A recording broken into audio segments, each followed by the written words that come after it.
노다지 설전. 2025년 현재 이 반도체 전공정 장비 기업 PSK를 둘러싼 시장의 기대가 정말 그 어느 때보다 뜨겁습니다. AI가 촉발한 데이터 센터 혁명 속에서 주요 고객사들은 막 투자를 서두르고 있고요. 덕분에 PSK는 2026년에도 두 자릿수 성장을 이어갈 거라는 아주 장밋빛 전망이 나오고 있죠. 하지만 그 화려한 성장 전망 이면에는 우리가 좀 신중하게 들여다봐야 할 그림자도 분명히 존재합니다. 계속해서 늘어나는 연구개발비와 인건비가 수익성을 갉아먹고 있고 또 일부 반도체 시장의 회복은 여전히 더디기만 하거든요. 그래서 오늘 저희가 던지는 질문은 바로 이겁니다. 과연 PSK는 이 거대한 기회의 파도를 타고 지속 가능한 성장을 이뤄낼 것인가? 아니면 이 눈에 보이지 않는 암초, 즉 숨겨진 리스크에 발목을 잡히고 말 것인가? 오늘 이 문제를 놓고 한번 심도 있는 이야기를 나눠보겠습니다.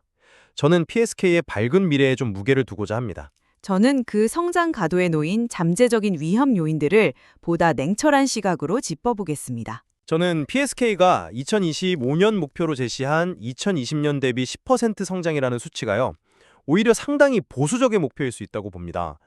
왜냐하면 성장의 엔진이 너무나도 명확하고 강력하기 때문이죠.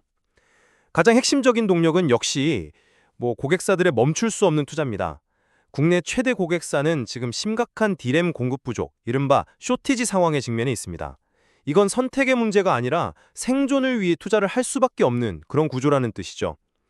북미의 핵심 고객사 역시 마찬가지고요. 싱가포르, 일본, 그리고 미국 본토에 정말 천문학적인 자금을 쏟아부으면서 공장을 짓고 있어요. 여기에 정부의 전폭적인 지원을 받는 다른 해외 고객사들의 매출까지 본격적으로 회복될 조짐을 보이고 있습니다. 그리고 또 하나의 기회는 신규 사업에서 열리고 있는데요. 국내 고객사가 미국의 아주 유력한 파운드리, 그러니까 반도체 위탁 생산 고객을 확보하면서 사업을 확장하고 있는데, PSK가 과거 이 미국 고객사에 직접 장비를 납품했던 이력이 있거든요. 이건 그냥 스쳐 지나가는 소식이 아니라 새로운 대규모 수주로 이어질 수 있는 굉장히 중요한 연결고리입니다. 이렇게 탄탄하고 다각화된 고객 기반과 AI라는 거대한 산업의 구조적 성장세를 본다면 PSK의 성장은 이미 예정된 수준 아닐까요? 성장 자체를 부정하려는 건 아닙니다. 말씀하신 대로 전방산업의 분위기가 좋은 것은 사실이니까요. 하지만 그 과정이 과연 장밋빛이기만 할 것인가에 대해서는 저는 심각한 의문이 있습니다. 제가 가장 우려하는 지점은 바로 수익성, 즉 돈을 얼마나 잘 버느냐의 문제입니다. PSK가 지금 벌이고 있는 게임은 미래를 위한 투자라는 말로 포장하기엔 훨씬 더 위험한 도박에 가깝습니다.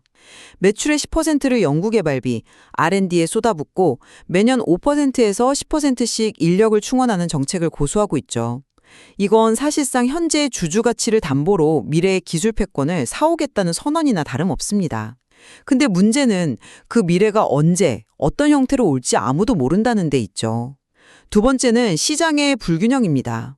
디램 쪽은 뜨겁지만 반도체의 또 다른 축인 낸드 메모리 시장은 아직 본격적인 신규 공장 투자, 그린필드 투자 없이 기존 공장의 가동률을 올리는 수준에 그치고 있습니다.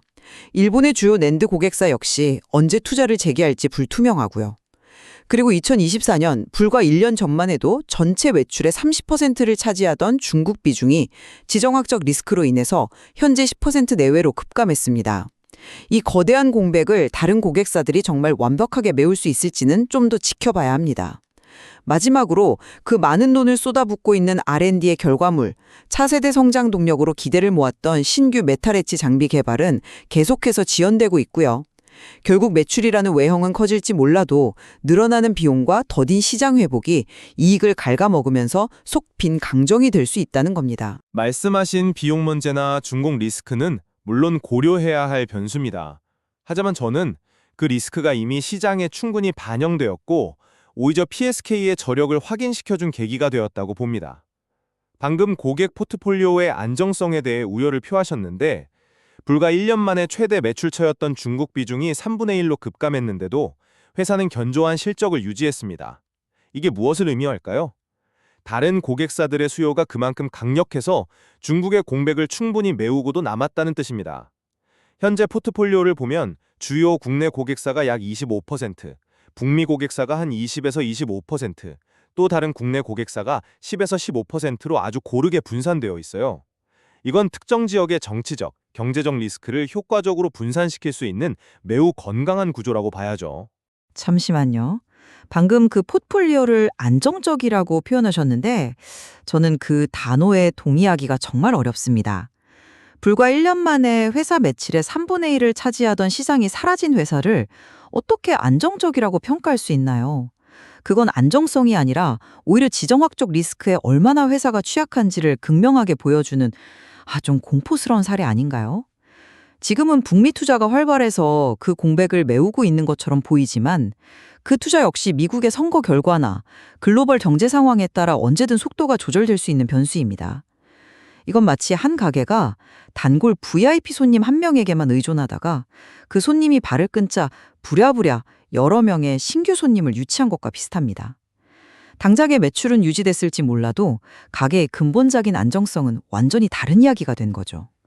하나의 리스크를 다른 기회로 막는 구조는 또 다른 리스크가 터졌을 때 언제든 다시 흔들릴 수 있다는 의미이기도 합니다. 그 지점이 바로 관점의 차이인 것 같습니다. 저는 그 변화를 불안한 균형이 아니라 체질 개선으로 봅니다. 과거 중국 시장은 분명 매력적이었지만 변동성이 컸던 것도 사실이잖아요. 하지만 지금의 북미와 국내 고객사 투자는 AI라는 거대한 패러다임 변화에 기반하고 있습니다. 이건 단기적인 유행이 아니라 앞으로 10년을 좌우할 구조적인 변화죠. 데이터 센터는 계속해서 더 많은 디램을 필요로 할 것이고 그 수요는 정치적 변수와는 비교적 무관하게 꾸준히 이어질 수밖에 없습니다. 과거의 리스크를 겪으면서 더 단단하고 본질적인 성장 동력을 갖춘 고객들로 포트폴리오를 재편한 것이니 오히려 장기적인 안정성은 더 높아졌다고 봐야 하지 않을까요?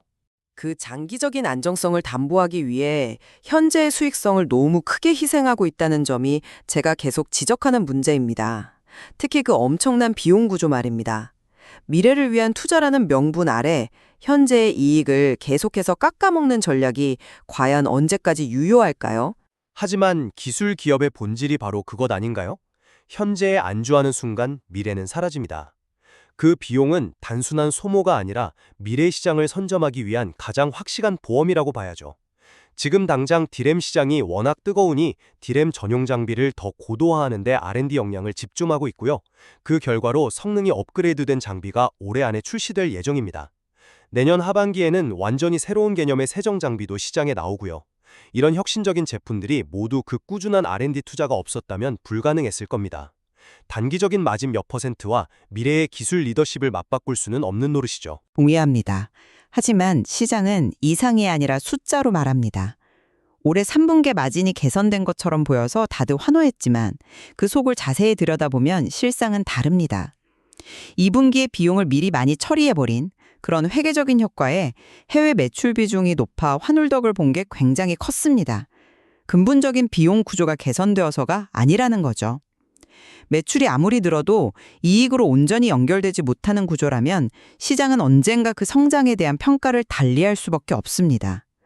투자자 입장에서는 이런 질문을 던지게 되는 거죠. 그래서 이 투자는 언제쯤 이익으로 돌아옵니까? 그 질문에 대한 답이 계속 미뤄지고 있다는 게 문제입니다. 그 질문에 대한 아주 좋은 대답이 바로 자회사인 PSK 홀딩스의 사례라고 생각합니다. PSK 홀딩스는 반도체 후공정, 그러니까 칩을 완성하고 포장하는 단계의 장비를 다루는데요. 올해 HBM, 고대역풍 메모리 관련 투자가 시장 예상과 달리 거의 없어서 다들 실적을 걱정했습니다. 그런데 뚜껑을 열어보니 모두의 예상을 뒤엎는 놀라운 실적을 기록했죠. 그 비결이 바로 AI 칩의 성능을 극대화하는 핵심 기술, 코어스라고 불리는 첨단 패키징 수요 덕분이었습니다. 이건 쉽게 말해 고성능 칩들을 아파트처럼 수직으로 쌓아 올려서 더 빠르고 효율적으로 만드는 기술인데 이 시장이 폭발하면서 관련 장비 수요가 급증한 겁니다. 현재 PSK 홀딩스 매출의 70%가 이 코어스에서 나올 정도니까요. 이게 뭘 의미하겠습니까? AI가 이끄는 반도체 시장의 열기가 우리가 예상하는 것보다 훨씬 더 넓고 깊게 퍼지고 있다는 강력한 신호입니다. 그리고 그 열기는 전공정의 PSK와 후공정의 PSK 홀딩스 모두에게 엄청난 기회가 된다는 증거죠. 저는 그 사례를 정반대의 신호로 해석합니다. PSK 홀딩스의 실적은 AI 시장의 잠재력이 아니라 오히려 시장의 극심한 변동성을 보여주는 증거라고 봅니다. 한번 복기해보죠. 2분기에는 트럼프 관세 정책에 대한 우려로 고객사들이 주문을 갑자기 미루면서 실적이 곤두박질 쳤습니다. HBM 투자가 없다는 소식에 시장에서는 역성장을 우려하는 목소리가 컸던 것도 사실이고요. 그러다 아무도 예상치 못했던 코어스라는 단 하나의 아이템이 터지면서 극적으로 실적을 견인한 겁니다. 이건 역으로 말하면 특정 분야에 대한 의존도가 그만큼 치명적으로 높다는 의미도 됩니다. 만약 코어스 기술의 유행이 바뀌거나 더 뛰어난 경쟁 기술이 나타난다면 어떻게 될까요? 거시 경제 변수나 단 하나의 기술 트렌드 변화에 따라 실적이 천국과 지옥으로 갈 수 있다는 점을 간과해서는 안 됩니다. PSK 홀딩스의 선방은 실력도 있었겠지만 운이 좋았던 측면도 분명히 있다는 걸 인정해야 합니다. 운이 좋았다는 표현은 좀 과한 것 같습니다. 시장의 변화를 예측하고 발빠르게 대응한 결과라고 봐야죠. HBM 투자가 주춤할 때 코어스라는 새로운 시장의 가능성을 보고 미리 준비했기 때문에 그 기회를 잡을 수 있었던 겁니다. 그리고 중요한 건 HBM 투자는 사라진 게 아니라 잠시 미뤄진 것뿐이라는 점입니다. 내년에 HBM 투자가 본격적으로 재개되면 PSK 홀딩스는 기존의 코어스 매출에 HBM 관련 매출까지 더해지는 쌍끌이 성장을 하게 될 겁니다. 전공정의 PSK가 디램 슈티지와 파운드리 확장으로 성장하고 후공정의 PSK 홀딩스가 코어스와 HBM으로 성장하는 이보다 더 이상적인 그림이 있을까요? 이건 그룹 전체가 AI 시대의 가장 큰 수혜자가 될 준비를 마쳤다는 시그널로 읽어야 합니다. 이상적인 그림이라는 점에는 동의하지만 그 그림이 완성되기까지 넘어야 할 허들이 너무 많아 보입니다. 말씀하신 그 시너지가 나기 위해서는 PSK 본체 수익성 문제가 먼저 해결되어야 합니다. 결국 정리하자면 PSK의 외형 성장은 분명 기대되는 부분입니다. 누구도 부정할 수 없죠. 하지만 그 매출 증가라는 화려한 막 뒤에는 높은 고정비 부담과 더딘 낸드 시장의 회복, 그리고 언제 터질지 모르는 지정학적 리스크라는 변수들이 여전히 도사리고 있습니다. 성장의 과실이 온전히 주머니에 담기기까지는 아직 넘어야 할 산이 꽤 많아 보입니다. AI와 데이터 센터가 이끄는 거대한 흐름 속에서 디램 투자는 이제 선택이 아닌 필수가 되었습니다. PSK는 이미 리스크 관리가 가능한 다변화된 고객 기반을 확보했고 경쟁사들이 망설일 때 선제적인 R&D 투자를 통해 미래 기술을 준비해 왔습니다. 이 거대한 기회를 잡을 준비가 가장 잘 된 기업 중 하나라고 저는 생각합니다. 따라서 눈앞의 비용 문제보다는 이 거대한 구조적 성장성에 주목해야 할 때입니다. 2026년의 두 자릿수 성장은 단순한 희망사항이 아니라 거의 예정된 미래에 가깝다고 저는 확신합니다. 결국 PSK의 미래는 거대한 AI 반도체 시장의 성장 바람을 얼마나 효율적으로 그리고 안전하게 항해하느냐에 달려 있겠군요. 전공정과 후공정 모두 순풍이 불고 있는 것은 분명해 보입니다. 네.